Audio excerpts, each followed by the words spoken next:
Good evening and welcome to Your Money, Your Call. I'm Mark McCarthy.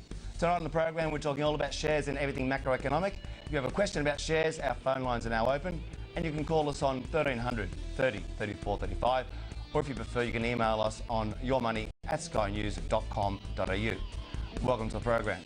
Tonight I'm joined by David Buckland from the Montgomery Fund and Andrew Page from Team Invest. Gentlemen, welcome to the program. And it seems that at the moment the retailers are once again in the frame. David Jones today, Myer the other day. In fact, on the way out here this afternoon or this evening, I heard Jerry Harvey banging on about the online sales decimating the local industry.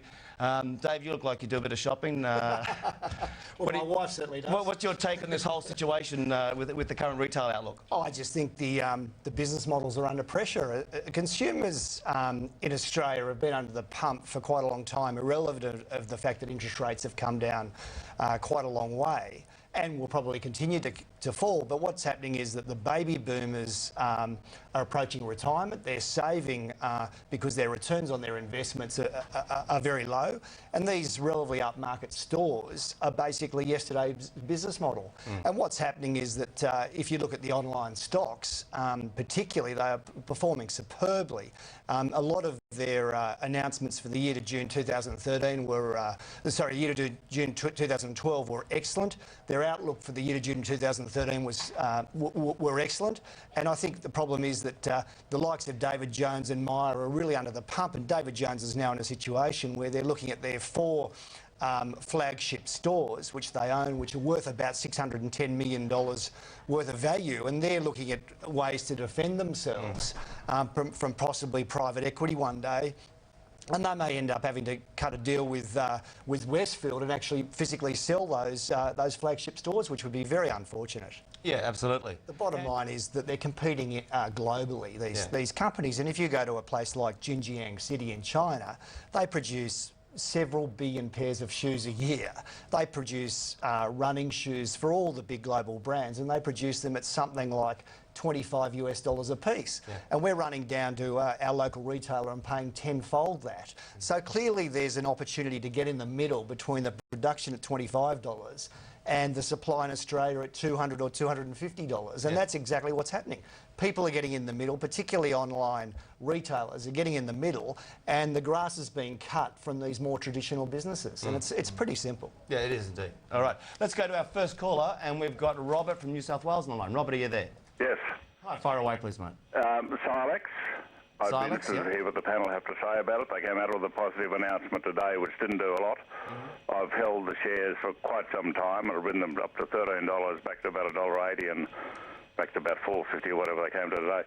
I'd be interested to see what their view is on the future of this, fairly volatile company. It sounds like you've had a bit of a wild ride there, Robert. A bit like trying to ride a bucking bronco, isn't it? David, what's your take on Silex? Well, look, it's engaged in the research and development of ASA isotope separation process for uranium enrichment. So if you understand that, you're a genius. Its market capitalisation is $684 million. So that's an enormous market cap for a stock that really is producing minimal amounts of revenue. It's losing money. It's actually got a half-decent balance sheet, but it continues to lose money. At Montgomery, we wouldn't include this as a good quality investment. We would include this as highly speculative. So unfortunately, I can't really add any value there, Marco. I just had a quick look at it there, Marco. Look, in the last 10 years, to fiscal 2012, it's actually lost money in 9 of the 10 years. This is not the sort of high quality business that I think people should be looking at. I just repeat, it's highly speculative. Its cash outflow over the last 10 years has been something like $120 million. And as I say, its capitalisation is well over $600 million. I would say put it in the speculative bin and by all means punt it, but it's not of investment grade. All right, as Andrew would say, that's one for the specky bucket. Okay, let's go to Munro from New South Wales. Munro, are you there? Yes. Hi, fire away. What do you think about CDB, Condor Blanco Mines? Condor Blanco Mines, are they mining in Australia or are they mining offshore? Offshore, South America. Yeah, they've got some mining rights in South America, Chile. Okay, I'll just David. have a quick addition to that, if you don't mind, Marco. Sure. Look, it's got 85 million shares on issue. It's selling at 8 cents each. It's got a massive market capitalisation of under $7 million. So it really is very tiny. As Munro says, it's involved in the Chilean iron belt, a major copper, gold and iron producing region. Whether it actually ever finds anything and gets anything out of the ground, it doesn't seem that way. It's still making losses, and as I say, with a market capitalisation of under $7 million and currently loss making, I would again throw it in the sort of penny dreadful speculative basket. Sure. So only a small portion of the inheritance should go into that one. If any at all. If any at all. All right. Okay. Let's go to Brett from New South Wales. Brett, are you there?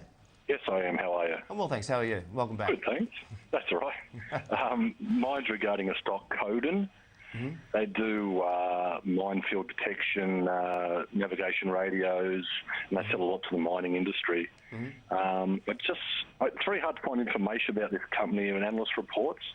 Right. I'm just wondering if either Andrew or the other chap has got any information on it. All right. David? Well, we actually like Codan. At Montgomery, what we do is we have a 3x5 cell matrix of every stock from an A1 down to a C5 based on a rating of its balance sheet and its predictability of performance. And we actually rate Codan an A1. It's only a relatively small stock. It's capitalised at about $250 million. But what's actually happened is its revenue line for the year to June was up about 12% to $161 million. Mm-hmm. It really seems to be, it's got a very good balance sheet and it really seems to be heading in the right direction. As the gentleman knows, it makes high frequency radio and satellite and metal detection devices. It's obviously a very, very good place to be. As I say, it's currently about $1.45 and we have a valuation of close to $2. So that's one CDA Codan that we actually quite like. Are there many competitors in the field for CDA? Look, I don't think there are a lot of Australian-based competitors. I think there are a handful of international players, particularly American players, but this is only one of the few that really stands out in my mind in Australia as an Australian public listed company. Okay, all right.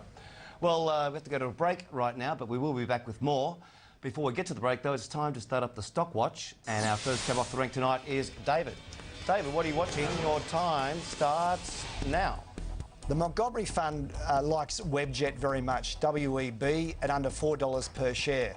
Webjet is a mini-me version of Flight Centre. However, it is an online business with a very, very high return on operating capital of about 40 percentage points.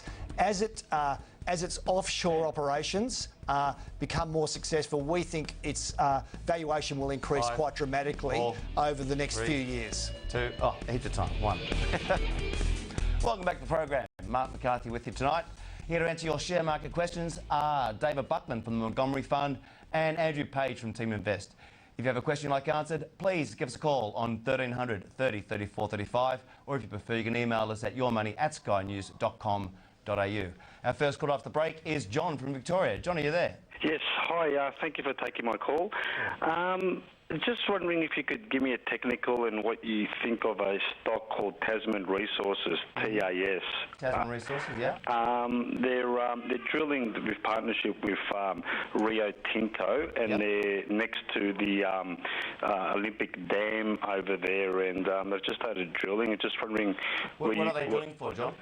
Sorry? What are they drilling for? I'm not. I think it's iron ore, or I'm not sure exactly. But I've just been told about this stock, and just wondering what you guys think about it. No problem. That's why I've got experts on the panel with me. Thank heavens. But just looking at that share price there on the chart, obviously that looks like it's event driven. As you say, there's obviously some results out that's probably driven that up pretty high. It looks, I think, a little toppy until you get further confirmation that those resources actually exist. So from a technical perspective, I'd just be a little bit wary. You might get a better pullback around about 15 cents before you want to get on board. But let's go to David first off on Tasman Resources. Thanks, Marco. Look, it's as John said, it's an exploration business, focuses on gold and base metals. Market capitalisation is about $44 million, so it's still a relatively small company. Loss-making, but the the good thing is it does have a half-decent balance sheet. But again, we would rank it down at the lower end of the category because it's not making a dollar. It's still very much at the end of at the speculative end of town. And as I say, it's more looking for a product being gold or base metals rather than actually producing and producing in a very profitable way. Sure. Let's go to Seamus from the Northern Territory. Seamus, you there? I'm here. Oh, far away. I love your name, by the way. Thank you. My question is about MTU. I guess generally I'd ask the lads if it's still an A1 company, a wealth winner. The reason I call is they've taken on a fair bit of debt. They're a lot more debt-ridden than they were in the previous year's reportage. Sure. Earnings per share still increased 15%, which I think was a good sign. Yep. But I'd like your opinion on it, please. Yeah, certainly, it looks like the leveraging up hasn't done too much damage to their share price in the last few months or so. David, what do you think about MTU? Look, this has been an extraordinary stock over the last 8 years. Vaughan Bowen, who's the founder of this business, I would say is probably one of Australia's leading founding entrepreneurs. 8 years ago, the business hardly made a cent. If you just look at it over the last decade, the profits have grown from $1 million to $2 million to $5 million to $16 million to $27 million to $33 million, and the trajectory is heading north.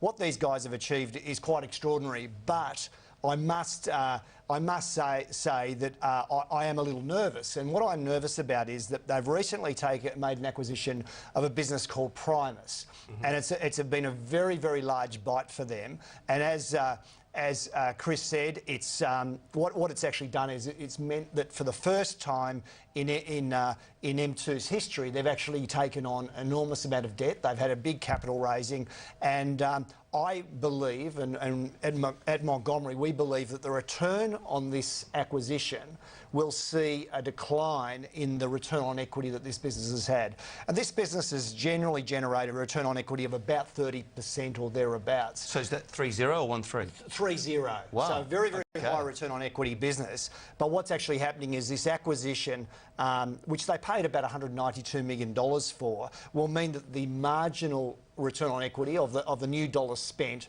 will see that ratio decline. And when that ratio starts declining, we tend to be somewhat a bit wary. So we're basically saying at about $3.50 where they've been trading. We're just a little bit cautious on the M2 story after an extraordinary 8-year history. So great management, but a little precarious at the moment, hey? Just a little cautious. Okay. Should just add, Marco, if you don't mind, that our rating of M2 after the June 30 result took it from an A1 company down to a B3 company. Oh, right. Simply because... Is that sub-investment grade? No, it's still very much investment grade, but it's just not the excellent rating that it did have. Right. Primarily because this is a very large bite, and it's taken it from basically a balance sheet that was in superb shape to a balance sheet that's now in, I would call, pretty average shape. All right, OK, let's go to John from WA. John, are you there? Yes, good evening. How are you? Well, thank you. How are you? Not so bad, thanks. Could I please have the panel's opinion on Iluka? Iluka, yeah. Magellan Financial Group. Yep, Iluka and Magellan Financial Group. Yes, thank you. Okay, David. Well, Iluka.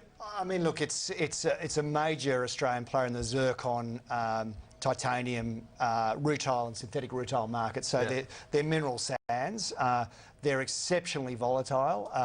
I think it was only a few months ago that the management of Iluka actually said that demand for their product was coming in on a sort of a day-to-day basis, if you like, and their predictability of that demand was unknown. Yeah. And so it just seems to me, and Andrew summed this up very well, it just seems to me that it's a bit of a raffle when you just don't know what the demand for your product is. It seems to me that it's highly likely, particularly with the influence of China, and I think Italy's quite a big buyer of the product as well, that what's happening is a lot of these material type plays are going through a sort of a massive deflationary process where there's a lot of supply and there's not a lot of demand, and that's obviously putting a little bit of pressure on the underlying price of the commodity, and certainly on the demand of the commodity. That said, it's a decent business. It looks about fair value to me, but you know, clearly, you know, you've got to have a view on the underlying mineral sands market to actually have a view on Iluka. Yeah, I think Iluka was actually the worst performer on the market today, down about 4%. Okay. It took a bit of a battering. What about Magellan? Yeah, well, we know the Magellan story pretty well, simply because the company whom I'm the CEO of, Montgomery Investment Management, Magellan actually own 5% of us. Oh, okay. Now, just to give you so there's a big declaration. So there's two individuals that run this business, Chris Mackay and Hamish Douglas. And I'd have to say, they are positioning themselves very much as an alternative to Platinum. It's a fund management business. They're highly operationally leveraged businesses. And if they can end up winning serious funds under management, then what happens is a lot of that new funds under management drops straight to the bottom line. So as Andrew said, they're very, very expensive. But one of the reasons they're very expensive is they do actually have a lot of cash. And a lot of that cash is basically in the investments in which they make. Now, a lot of their investments, I'd have to say, are very US-centric, blue-chip brands that have performed superbly well over the last 2 or 3 years. So their returns in a world context, in Australian dollars, that have been quite poor, their returns have been at the extraordinary end of the spectrum. And what that's meant is that they've seen really, really large inflows. And I actually think there's a very good chance that this business could challenge Platinum as an alternative for international money, as an Australian domiciled international fund manager. So my view is, yes, they're expensive, but they've got excellent momentum and they're extremely well-run business. Okay, so we've got the good cop and bad cop story. We have Jane on the line from New South Wales. Jane, are you there? Yes, hi. Hi, how are you? Good. I'm interested in Arrium. I've been looking at it. They paid dividends still the same as they used to in the old days as One Steel, and I'm thinking of buying into it. What do you think? Well, it's a good question, Jane. The steel sector at the moment, well, certainly iron ore's been under the pump recently, but the price of steel itself has bounced back in the last couple of days as Chinese mills are looking to restock. Look at that share price, though, or on the chart at least anyway, from a technical perspective. I'm not sure that's bottomed just yet. But let's go to the experts on the fundamental side and speak to David first off. Arrium, but I mean, yeah, the steel industry, so it's in a bit of a funk still, isn't it? I think the steel industry's got major medium-term problems, Marco. Essentially what happened was in 2008, when China hit the infrastructure wand in a very major way, the Chinese increased their steel capacity from about 600 million tonnes per annum, and I think at present it's about 850 million tonnes per annum. Now, their production is about 80% of that. It's low 700 million tonnes per annum, but their demand is about 50 million tonnes less than their production. So what actually happens is that they have to dump that excess steel, or it just builds up as inventory. So it's no wonder that POSCO from South Korea or ArcelorMittal from Europe, two of the biggest steel producers outside of China, are complaining about dumping. And the problem is that the Chinese have excess supply. They're dumping steel, and that's one of the reasons that iron ore has crashed so dramatically in the last 3 to 6 months and surprised everyone on the downside, and I believe will continue to surprise everyone on the downside. So my issue, Jane, is that a business like Arrium, ARI, is in the face of this absolute typhoon that I just don't think is going to go away in a hurry. And I think it's going to be sort of a pretty bumpy ride. And as a serious investor, I'd probably stay on the sidelines on this one. Let's go to Matthew from Queensland. Matthew, are you there? Yeah, I am. Thanks for taking my call. No I'm ringing up tonight about TPG, code TPM, Telecommunications company. We had one just before. I've done quite well out of this stock over the last 6 months, and but just today there were 2 broker downgrades on it, and I was expecting the worst, but it managed to rally against the odds. So I'm after the panel's opinion. Those are always right. Sorry, I digress. Sorry, you're saying? Keep going. So I'm just after the panel's opinion on what it's worth and where it's heading. Okay, let's have a little look. Oh wow, that's been a stellar rise, hasn't it? Is it time to take some money off the table? I guess that's a question that Matthew's leading towards. Bucky? Okay, well, we rate it as a very high quality stock. The only problem is we think it's about fair value. So I probably wouldn't be adding to it. In fact, I might be even, taking some profit. There's no questioning about its quality. There's no questioning about its positioning. It's got extremely good management. It's got a very good balance sheet. But it seems to me to be about fairly priced. All right. I quite like the outlook for this company. So actually, what I'd probably do is, if it came back enough, I'd probably add to it. I think the outlook is a good outlook, and I think it's a very well-run business. So it's like the old, he who sells and runs away lives to buy another day. That's true. All right. Let's go to Robert from Queensland. Robert, are you there? Yes, I am. Thank you. Oh, fire away. I'm inquiring about the ASG Group Limited, which you know as ASZ. Yep. Price history over the last 12 months is consistent. They brought out their financials this year. They didn't make as much money as they did last year, but they still made a profit. They're going to pay a 3-cent dividend shortly. They got a couple of recent acquisitions of other companies, and they're now very much into the cloud technology. Yep. But I'm scratching my head saying, why did we go from, say, something like 86 cents down to, I think, 59.5 today? For no real apparent reason. They're not going broke tomorrow, so that's got me scratching my head a bit. Yeah, absolutely. I could just add something there, Marco, and that is that the unfortunate thing about this business is its return on equity has declined. It's, as Andrew says, it's raised some money in the last 2 or 3 years, and its profit growth hasn't kept up with the amount of money it's raised. So what's actually happened is its return on equity has declined from maybe 19 percentage points in 2009, and it's come down to maybe 13 percentage points. I think for 2013 it's forecast to be maybe 12 percentage points, 2014 the same, assuming they don't win, the big one. And I think, whenever a company's return on equity is in that sort of structural decline, it really is hard to get sort of overly excited by it. That said, I think at the prevailing price, to us it looks about fair value. All right. Okay, we've got time for one more before the break. Let's go to Greg from Queensland. Greg, are you there?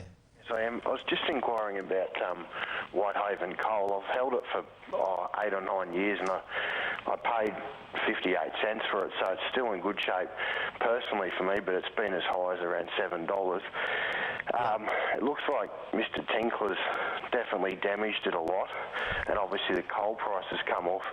Now at $3, it's obviously very successful for me, but at the same time, do you think there's any chance that Mr. Tinkler might get the money together or something like that, or another person maybe coming along?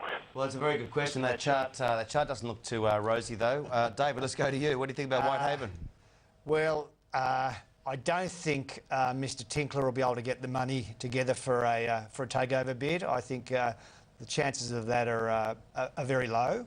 That said, it's obviously got some good assets there, but we would actually say that again at the prevailing share price, it doesn't represent great value. We don't think it's a particularly great business, and so that said, I appreciate it has come back very aggressively from maybe $7 to maybe $3.50 or thereabouts. But to me, I'd probably bank your profit, to be completely candid with you. Our first cab off the rank after the break is Peter from New South Wales. Peter, are you there? Yes, I'm just interested in a stock called Incitec Pivot, IPL, and I just looking at, been interested in the stock for a while, and down below the $3 level. I'm just wondering if it's good value to buy into this stock down at these levels, with its exposure to agriculture through its fertiliser business and mining as well. What does the panel think of this stock at this stage? Well, soft commodities all the rage at the moment. We were talking about food, fertilisers. What are we going to do? Incitec's obviously had a bit of a choppy ride. David? Oh, look, I think the soft commodity story is an excellent story, Marco, and clearly Incitec Pivot is well positioned here. On the other side of the coin, however, the whole blasting and explosive business. I think the excitement in that whole area is certainly going to come off the boil a touch. I mean, it's interesting to note that the Australian Bureau of Resource and Energy Economics have just marked down their expectations for our exports very significantly in the last few days.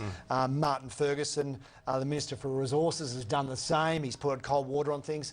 He's not saying it's a disaster, he's just saying things are a lot quieter over the next 12 months than they've been. And it's interesting that that this is going to be starting to filter through. I mean, clearly groups like BHP, Fortescue, many others have sort of pulled back. So we would give Incitec Pivot an average rating, a B3 rating, and we would say that its valuation is closer to $2 than $3. So I would actually sit on my hands on this one. All right. Okay, let's go to Guido from Victoria. Guido, are you there? Yes, first time caller. How are you going? Well, thanks. How are you? Welcome. Just wanted to ask about SIR. I've had a friend of mine who's been telling me for some time to jump on board, and I yet haven't done it. Just wanted to see what the guys thought of it. Whether there's any more upswing. Certex, Matt, I'm not too sure when your friend told you to get on board. Was it recently or was it a long time ago? He's been telling me the last few weeks, but it's I've been watching it going steadily up from about $1 when he first told me, but it's gone from 5 cents, I think. Yeah, looking at that chart, as you can see on the screen there, Guido. Is it Sirius or Certex? So is it Certex or Sirius? Sirius. Oh, Sirius. We've got the wrong chart up there. I was going to say the chart. That chart's looking a little bit toppy. Okay. But let's go back to... Oh, well, that looks even more. Okay, all right, Sirius Resources. If your friends only told you in the last 2 weeks, I would suggest, I would urge caution that a run-up like that is very typical of many speculative stocks, and it's not even a chart pattern that you can sort of hang a hat on, to tell you the truth. Personally, I'd be very wary of it, but let's go to our fundamental experts and ask David first off, what do you think? I'm with you, Mark. I'd be very, very wary of this one. Look, it's jumped up. It's now got a market capitalisation of $326 million, which is quite a price for a business that basically makes no revenue and loses money. Yep. It's obviously, based on the fact that it's jumped from nothing to $2, it may have found something. Its excitement is nickel copper sulphide. At a place called the Inky Prospect, but I just can't shed any light on it, and it's for me it's nothing more than speculation. Yeah. Okay. Let's go to an email now, and we've got Ranjit, who writes, with the central bank interventions, I would have thought CPU would benefit with more appetite for equities and hence higher volume. Oh, sorry, and hence higher volume has dropped in the last week or so. Good jump today, though. Not sure why. Your thoughts on this stock, please. Let's go to David and ask about CPU. Well, look, computer shares should definitely benefit from greater activity and more importantly, a lot of takeovers, mergers, acquisitions. But while we've got the Western governments reflating and Japan kicked in yesterday, obviously the States, obviously the European Central Bank, what a lot of people I think have missed is that there's still a lot of deflationary problems in China, and although there's sort of great excitement with all these reflationary arguments, and obviously computer share will enjoy any pickup in M&A activity and day-to-day transactional activity, I just feel that the market has missed this deflation boat in China to some degree, and so for these sorts of stocks, I still think one should be at the wary end of the spectrum. And just to add something there, Mark, I mean we'd value this stock in the sort of $6 type area rather than the $8 type area. So we'd probably are on the side of selling this one at the moment rather than buying it. Yeah, I mean, as you say, there's still a lot of uncertainty out there. You think that computer share, they would benefit obviously from a pickup in the market, which we have been seeing recently, primarily due to this money printing you just spoke about there, Andrew. I mean, we're seeing 5-year highs in American markets or on Wall Street at least anyway. David, what do you think about the chance of more stimulus from the Fed? Are we going to get QE27? Look, I think this is going to be a very slow and difficult period. And as I say, particularly for Australians, I think the big problem for Australians is that we're absolutely overconfident and overcomplacent because we're so into the whole China story. And as I said earlier, you know, our exports have just been cut, according to the Australian Bureau of Resource and Energy Economics, by $210 billion for our minerals to $190 billion. So that's going to and that's largely iron ore and a bit of coal as well, but that's going to filter through into our terms of trade, and our terms of trade are going to have some problems in the next little while. Okay, all right.